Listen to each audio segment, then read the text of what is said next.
Buenos días y bienvenidos a Torre Victoria. Mi casa es tu casa. ¡Vamos!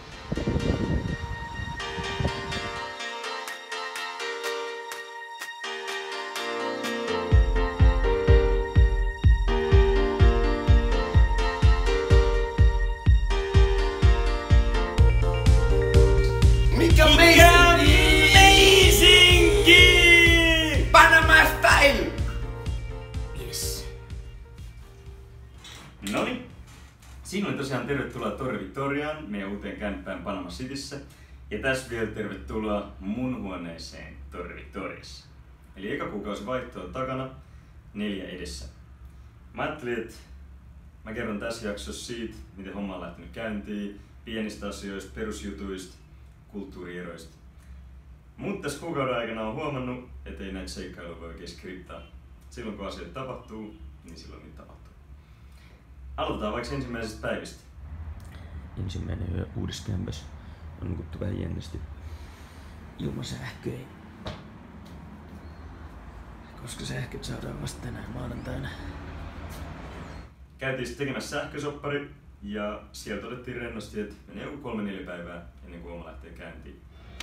Ahora compramos luz. Solo queremos ver lo que cocinamos.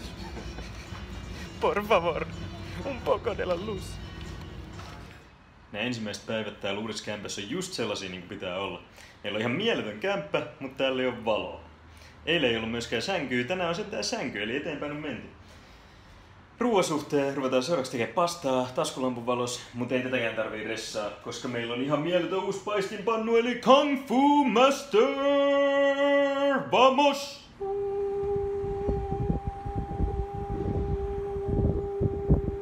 Daniel Ponce, el jefe de Torre Victoria. ¿Qué piensas de Kung Fu Master? Son las mejores sartenes de todo el territorio nacional. ¡Cómprelas! ¡Yes! ¡Estoy de acuerdo contigo, mi amigo! ¡Woo! No tenemos luz, pero no tenemos problemas. ¿Es verdad?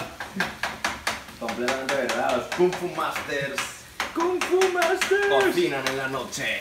¿Qué pasa? Pointti on se, että kun sä tulet vaihtoon uuteen maahan, uuteen ympäristöön, puhumaan uutta kieltä, niin pienetkin asiat voi olla seikkailua. Esimerkiksi kaupassa käynti. Somos turistas del mercado! Yes! Tai julkiset kulkuvälineet. ¡Un nueva forma de transporte!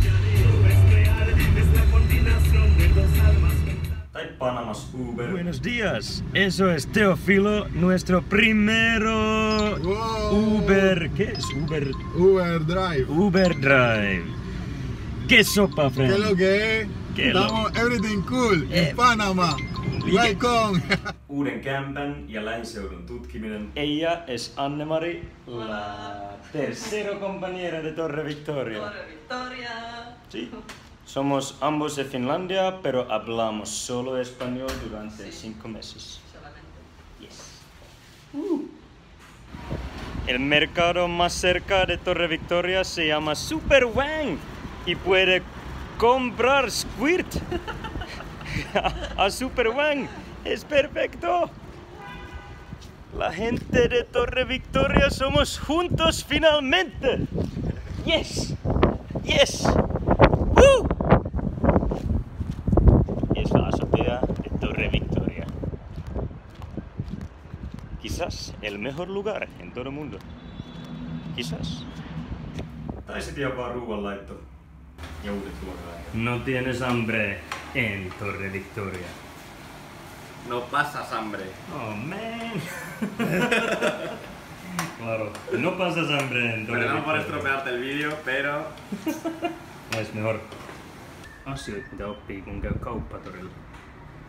Panamassa. Avokadot. Onkin oikeesti vihreitä. Passion hedelmät. Onkin oikeesti keltaisia. Mitä?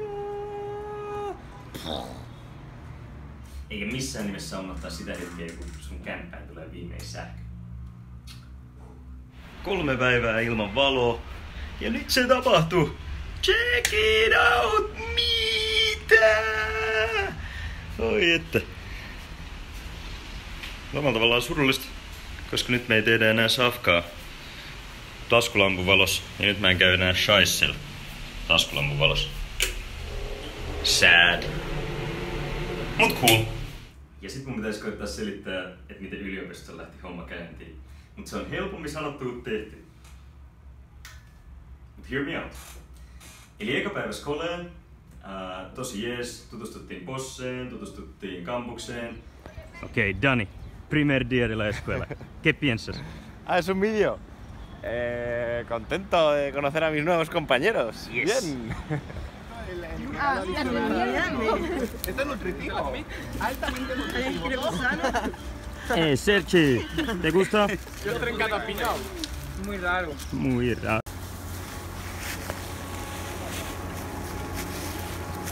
Vámonos.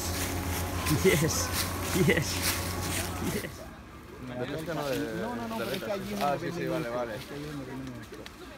Ja ekana iltana lähdettiin myös kavereiden kämpille ja meikä pääsi tykittää maailmanhistorian parasta espanjankielistä biisiä eli Salsa Tequila.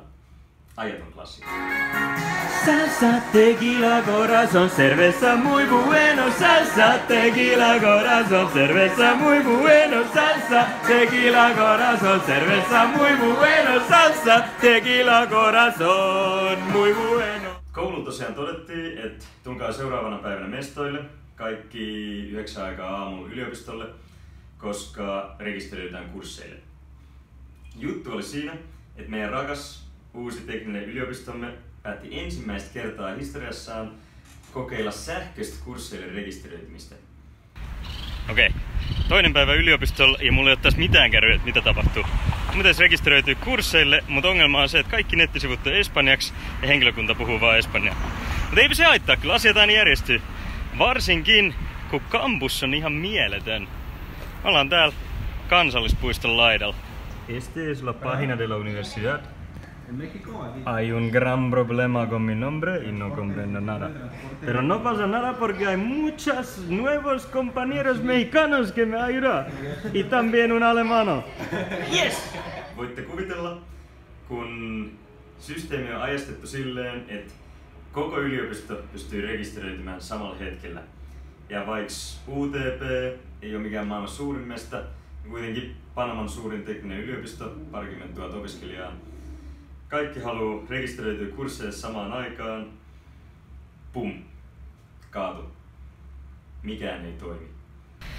No, ¿qué pasa? Stefan, ¿qué pasa? Oh. Nada pasa. ¿Por qué? ¿Por qué? Somos niños libres, lo dieron que todo es posible. Pero matricular no es posible. Sit pari päivää mentiin aina koululle, koitettiin rekisteröityä, mitä ei tapahdu. Viikonloppuna yliopistolta tulee viimein viesti, että hei, sorry, tää ei nyt mennyt ihan niinku elokuvista tää touhu, mut no stress, tehdään niin, että saatte tulevan viikon vapaaksi, siis sen viikon, jolloin kurssien piti jo alkaa, ja katsotaan sit seuraavalla viikolla, eikä saada jo homma käyntiin. Näin niinku Suomen meininkiin tottuneille ihan käsittämätön touhuu, mut vaihtarina piti ottaa kaikki irti. Me päätettiin porukalla lähteä vähän kauemmas Gunajalaan alkuperäiskansan alueelle.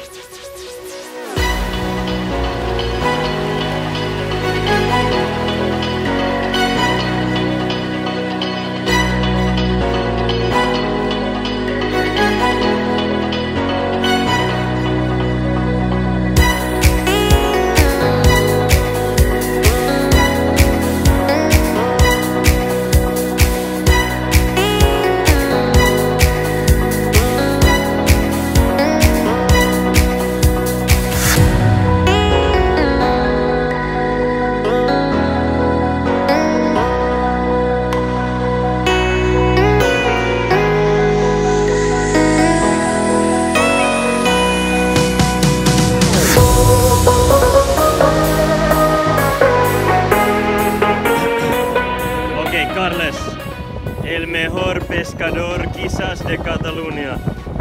Pescar un pescado para mí, por favor.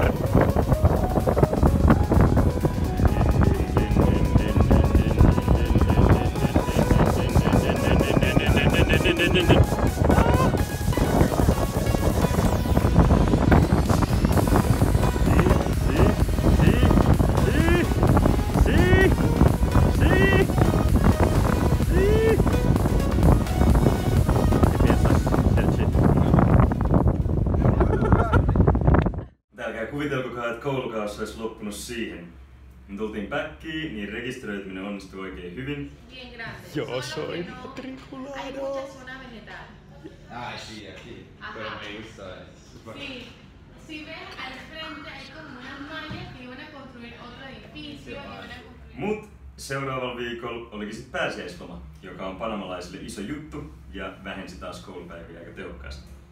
Mullehan tää sopi oikein hyvin, koska samalla viikolla mun tyttöystävä Laura tuli käymään ja meillä oli iso suunnitelma ottaa Panama haltuun. Ensimmäisenä vuokattiin auto ja lähti ajaa Panamericánaa pitkin kohti Volcan Barua. Mennään ekaa kertaa Puente de las Americas yli vuokra-autolla, mitä ihmettä! Joku päivä mä toivon, että myös juoksen yli. Koska käsittääkseni se on mahdollista. Ihan rento 400 kilsaa ajettu, 200 kilsaa vielä jäljellä. Vähän tankattu välissä. Peba alkaa puuduttaa, mut kohta pääsee vuorelle, niin ei ressi. Ja aika huikee keli. Jes, kello on 20:09. Päästiin niin pitkälle kuin autolla pääsee. Nyt otetaan pari tuntia lepoa ennen kuin lähdetään 11-12 paikkeilla haikkaamaan ylös kohti Panaman suurinta vuorta. Snadisti kuumottava paikka, varsinkin kun tässä ylös tullessa näkyy random ihmisiä kulkemassa ylöspäin, mutta eiköhän täällä pärjätä. Ei näy kameralla varmastikaan, mutta mielettömät näkymät tonne Boqueten ylle. Sitten tutima. Homma lähtee käsistä. 13 kilsaa pelkkää haippia. Yes! Oi että.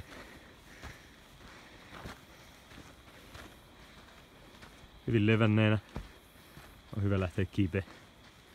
Ja vähän riikäppiä tosta touhusta. Eli lähtiin tuossa sunnuntai-päivällä ajaa Panama Citystä kohti Boquetea. 6 tuntia ajomatkaa. Sen jälkeen syötiin pari tuntia juunta. Nyt lähdettiin kiipeen kohti Volcan Baru. Eli Panaman korkeinta kohtaa, joka on myös tulivuori. Ja just hyvänä päivänä mielettömällä flaksilla voi nähdä sekä Karibianmeren että Tyynenmeren. Tällä hetkellä näyttää ihan hyvältä. On tosi kirkasta. Tähtitaivas näkyy. Mut huipulla sit nähdään, mikä meisinkin oikeesti. Seikkailufiilis. Vai mitä, Laura? Ehdottomasti. Dios mio. Kello on vähän vajaa 1. Me ollaan menty 4,5 kilsaa. Jäljellä 9 kilsaa. Nyt ollaan 2400. Edelleen täytyy sanoa, että huikea meisinki. Kyllä pikkasen kuumottaa aina. Painaa täällä pimeässä menemään, kun ei yhtään tiedä, että mitä tuolla metässä lurkkii. Mutta eiköhän ne kaikki ole meidän kavereita. Luotto on kova. Muuten voisi olla nihkeet, kun ei pysty oikein seuraa etenemistä. Kyltit on vähän epätiheesti, mutta onneksi sähkötolpat on numeroitu. 101 on eka, minkä mä muista. Nyt ollaan jo 142. Ei voi olla enää pitkä matka. Aletaan olla aika lailla 2 kertaa haltikorkeuksilla. Ja kyllä se myös huomaa, on tässä vähän painettu. Jatkuvaa nousua. Välillä vähän tasaisempaa, mutta käytännössä pelkkää nousua. Kivaa nousua! Mitä? Siellä piilossa pahalta maailmalta. 201. Nyt ollaan hyvä äärellä. Ja itse asiassa, en tiedä näkyykö tässä videoa, mutta tuolla ylhäällä näkyy itse asiassa jotakuinkin joo. Siellä on huippuradiomastot. Jees! Terveisiä täältä Panaman korkeimmalta kohdalta 3475 metristä, missä maistellaan just Mike's Global Grilli, ihan mielettömiä, melkein lämpimiä sämpylöitä, mitkä saatiin mukaan.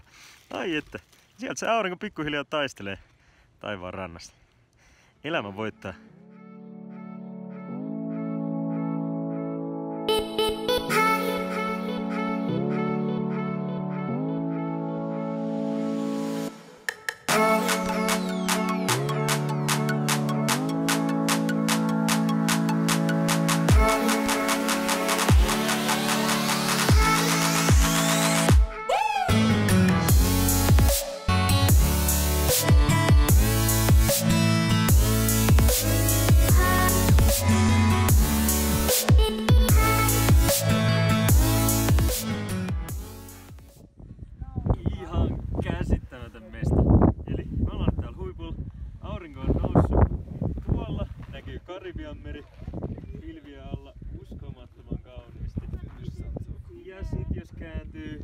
tuolla näkyy Tyynimeri ihan älyttömän kauniisti.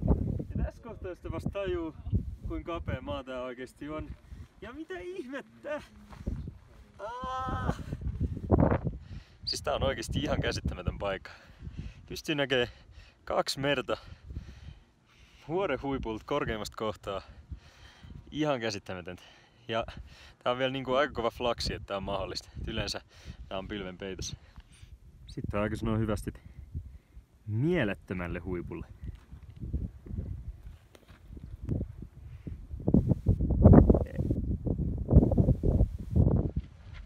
Sitten lähdettiin alas ja heti alkuun tilanne päällä. Panaman mahdollisesti maitoisimman jäbä on pakko suojautua, koska aurinkorasva unohtuu autoa. Onneksi on pipo, onneksi on takki, onneksi on pleksit ja sormikkaat. Eiköhän näin pärjätä alas asti. Vähän saattaa tulla lämpöistä, mutta semmoista se on, kun on suomalainen pieni mies. Ei mennään.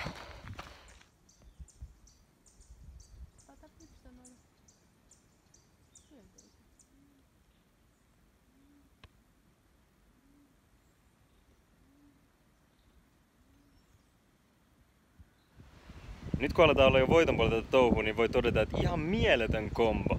Ensinnäkin se yöllinen, mitäköhän tuolla viidakossa vaanii tyylinen seikkailu, joka kulminoituu ihan huikeeseen tähtitaivaaseen ja sitten niihin lopullisiin näkymiin sieltä huipulta.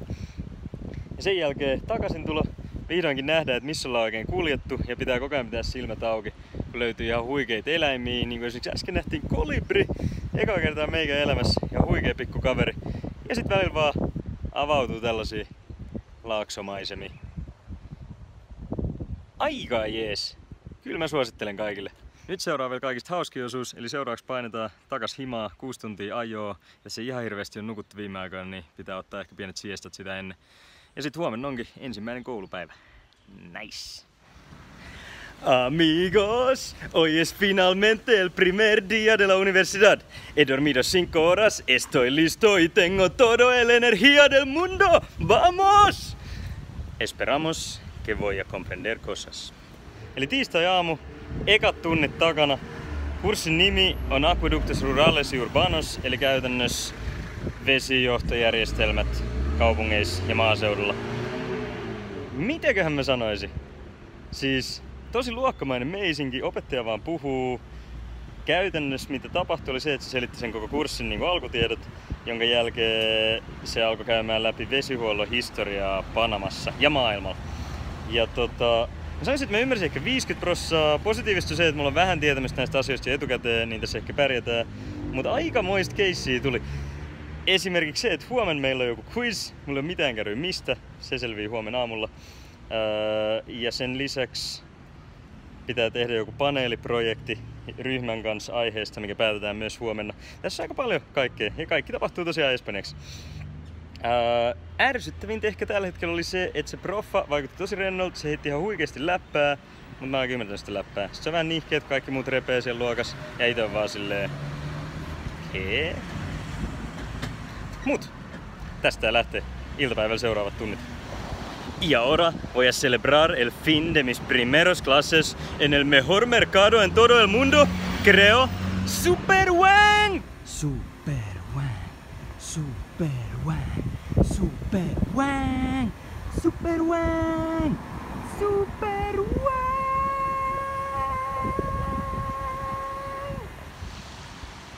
Yes. Kello on 7:15 ja meikä on palailemassa himaa päivän toisen kurssin, eli vedenpuhdistuksen perusteiden ekojen luentojen jäljiltä. Tää on vähän jännää, kun täällä 5. vuoden kurssit pidetään illalla sitä varten, että porukka pystyy tekemään duunia samalla. Sinänsä kyllä tosi jees systeemi. Mut kyllä sitä huomasi näin niin kuin meikäläisen päivän tykityksen jälkeen, että espanjan kuuntelutaidot alkoi olla vähän rajamailla siinä loppuvaiheessa. Mut kyllä mä silti sanoisin, mä ymmärrän noista ehkä 70% noista luennoista. Kyllä mä sanoisin, että meikä masso meenas Espanja hoitaa tämän homman himaa. Luotto on kova. Ainakaan tänne asti ei tultu luovuttaa. Se on seguro. Yes. Mä en todellakaan ajatellut, että mun tarvitsisi näin monta kertaa avautua matkalla koulusta kotiin. Mutta tää touhu alkaa olla ihan käsittämätöntä. Eli mulla piti tänään olla mun 3. kurssin Panaman maantieteen ja historian luento. Ensimmäinen luento. ja mä saavuin paikalle hyvissä ajoin venaamaan. Ja sitten jouduttiinkin venaa vähän pidempään, koska 2 tunnin luennosta tunnin jälkeen proffa ei ollut vieläkään saapunut. Ja siinä vaiheessa koko possi vaan päätti, että eikä lähetä himaa. Tässä sitä ollaan, matkalla kotiin. Tän kun lisää siihen ensimmäisen viikon rekisteröitymiskaaukseen ja ylimääräiseen viikon lomaan, niin vähän eri meisinki kuin Suomessa. Mut näin niinku opiskelijapoikana ei oo valittamista. Ei muuta kuin Feliz Semana Santaa todos. Lähdetään loman viettoon.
Happy!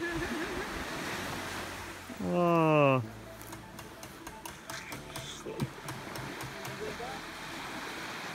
What up? Terveisiä Koibalt ja terveisiä ihan mielettömästä puusta, mihin mä just kiipesin. Mitä? Tää on aika täydellinen spotti summaa, että mitä liikkuu päässä tällä hetkellä. Eli Coiba on entinen vankilasaari ja tätä kutsutaan myös Panaman Galapagokseksi. Johtuen lähinnä siitä, että koska tänne ei ole rakennettu mitään ja täällä ei ollut pahemmin ihmisiä, niin tää on pysynyt ihan luonnontilassa tähän päivään asti. Sen on huomannut tuolla sukelluksilla ja nyt viimeksi täällä puussa, että kuin uskomaton mesta tää oikeesti on. Surullista se, että hallitus haluaa tehdä tästä turistikohteen, ne haluaa rakentaa tänne lentokenttiä, pilvenpiirtäjiä ja perusturistimestoja, eikä jengi vaan tunnu tajuava, että kuin paljon hienompi paikka tää on ilman mitään meidän kosketusta. Onneksi on bosseja, kuten esimerkiksi meidän Dive Masteri, joka taistelee aktiivisesti tätä vastaan. Pitää itsekin liittyä rintamaan, koska ei tällaisia mestoja vaan montaa maailmassa oo. Mut nyt pitää mennä nauttimaan viimeisestä sukelluksesta. Panaman maitosin jäbä on puhunut. Herätkää ihmiset, herätkää. Coiba on place to be.